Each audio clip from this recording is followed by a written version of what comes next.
ગઈ તારીખ 30 તારીખના રોજ શનિવારે રાત્રે 9:30 વાગ્યાના સુમારે ખોડિયાર હોટલ છે ભક્તિનગર વિસ્તારની, એ ત્યાં નીચે હાર્મિસભાઈ છે પટેલ ગજેરા, એ ચા પીવા ગયેલા એમના ભાઈ સાથે, અને ત્યાં ઉપર ફાઇનાન્સનો બિઝનેસ કરતા દેવેન્દ્રસિંહ છે સોલંકી, એમની સાથે ઝઘડો થયેલો, અને એ બાબતથી રીસ રાખીને એમની સાથે ઝઘડો થયો, ચક્કુ લઈને એમની પાછળ દોડ્યા અને ચક્કુ છાતીમાં વાગવાથી એમનું મૃત્યુ થયેલું. આ બાબતે ખૂનનો ગુનો ભક્તિનગર પોલીસ સ્ટેશનમાં દાખલ કર્યો છે. હાલ તપાસ ભક્તિનગર પીઆઈ સરવૈયા સાહેબ કરી રહ્યા છે, અને ઉપરોક્ત ગુનાના આરોપીને તુરંત પકડી લેવામાં આવ્યો છે ગઈકાલે રાત્રે, અને હાલ પોલીસ કસ્ટડીમાં છે.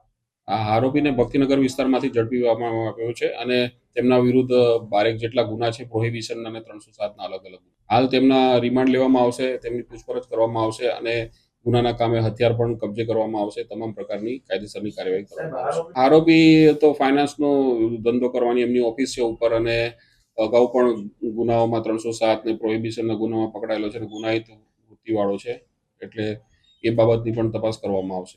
આરોપીને હાલ ભક્તિનગર પોલીસ સ્ટેશન વિસ્તારમાં